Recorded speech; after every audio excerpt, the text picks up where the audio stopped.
I fled him, down the night and down the days. I fled him, down the arches of the years. I fled him, down the labyrinthine ways of my own mind. And in the mist of tears, I hid from him, and under running laughter. Up visited hopes I sped and shot, precipitated adown titanic glooms of chasmed fears. From those strong feet that followed after, but with unhurrying chase and unperturbed pace, deliberate speed, majestic instancy, they beat, and a voice beat, more instant than the feet. All things betray thee, who betrayest me. I pleaded, outlaw-wise, by many a hearted casement curtained red, trellised with intertwining charities. For though I knew his love who followed, yet was I sore adread, lest having him, I must have naught beside. But if one little casement parted wide, the gust of his approach would clash it to. Fear wist not to evade, as love wist to pursue. Across the margent of the world I fled, and troubled the gold gateways of the stars, smiting for shelter on their clanged bars, fretted to dulcet jars and sylvan chatter the pale ports of the moon. I said to dawn, be sudden, to eve, be soon. With thy young skyey blossoms, heap me over from this tremendous lover. Float thy vague veil about me, lest he see.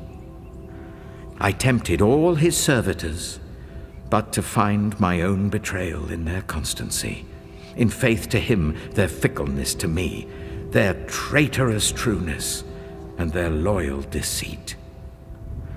To all swift things for swiftness did I sue, clung to the whistling mane of every wind, but whether they swept smoothly fleet the long savannas of the blue, or whether thunder-driven they clanged his chariot thwart a heaven, plashy with flying lightnings round the spurn of their feet, fear wist not to evade, as love wist to pursue.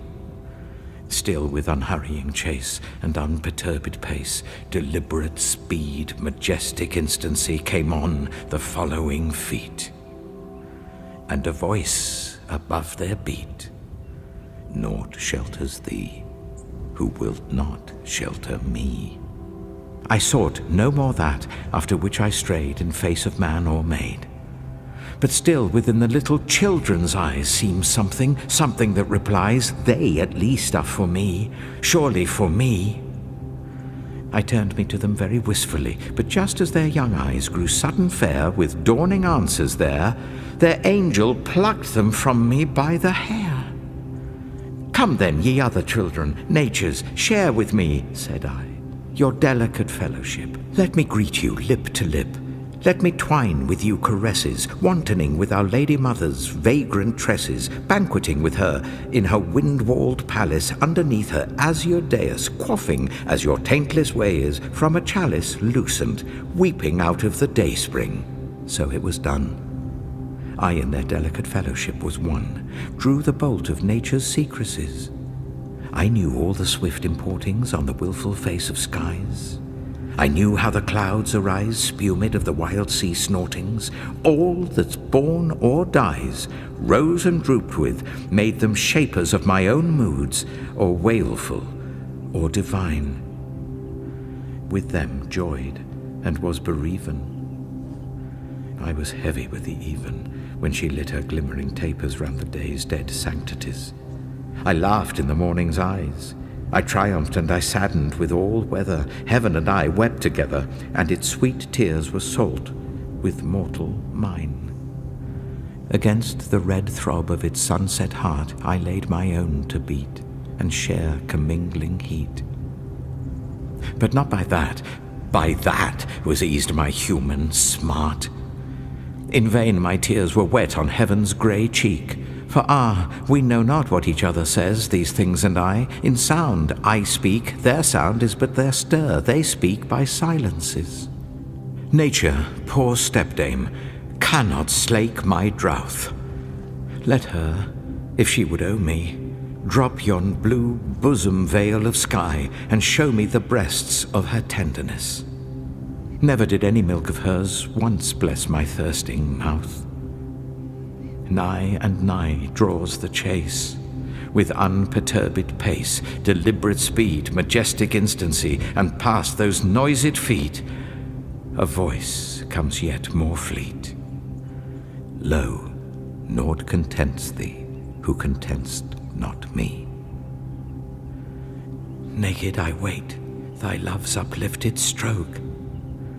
My harness, piece by piece, thou hast hewn from me, and smitten me to my knees. I am defenseless, utterly. I slept, methinks, and woke, and slowly gazing find me stripped in sleep. In the rash, lusty head of my young powers, I shook the pillaring hours and pulled my life upon me. Grimed with smears, I stand amid the dust of the mounded years. My mangled youth lies dead beneath the heap. My days have crackled and gone up in smoke, have puffed and burst as sun starts on a stream. Yea, faileth now even dream the dreamer, and the lute the lutanist, even the linked fantasies, in whose blossomy twist I swung the earth a trinket of my wrist, are yielding. Chords of all too weak account for earth, with heavy griefs so overplussed. Ah, is thy love indeed a weed, albeit an amaranthine weed, suffering no flowers except its own to mount? Ah, must, designer infinite, ah, must thou char the wood ere thou canst limn with it? My freshness spent its wavering shower in the dust, and now my heart is as a broken fount, wherein tear-drippings stagnate, spilt down ever from the dank thoughts that shiver upon the sighful branches of my mind. Such is what is to be. The pulp so bitter, how shall taste the rind?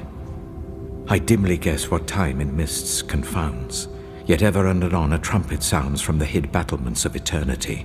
Those shaken mists a space unsettle, then round the half-glimpsed turrets slowly wash again. But not ere him who summoneth I first have seen, enwound with glooming robes, purpureal, cypress-crowned. His name I know, and what his trumpet saith. Whether man's heart or life it be which yields thee harvest, must thy harvest fields be dunged with rotten death? Now of that long pursuit comes on at hand the bruit. That voice is round me like a bursting sea. And is thy earth so marred, shattered in shard on shard? Lo, all things fly thee, for thou fliest me. Strange, piteous, futile thing, wherefore should any set thee love apart? Seeing none but I makes much of naught, he said, and human love needs human meriting. How hast thou merited of all man's clotted clay the dingiest clot? Alack, thou knowest not how little worthy of any love thou art. Whom wilt thou find to love, ignoble thee, save me? Save only me. All which I took from thee I did but take, not for thy harms, but just that thou mightst seek it in my arms. All which thy child's mistake fancies as lost, I have stored for thee at home. Rise, clasp my hand, and come. Halts by me that footfall. Is my gloom after all shade of his hand outstretched caressingly? Ah, fondest, blindest, weakest, I am he whom thou seekest. Thou dravest love from thee, who dravest me.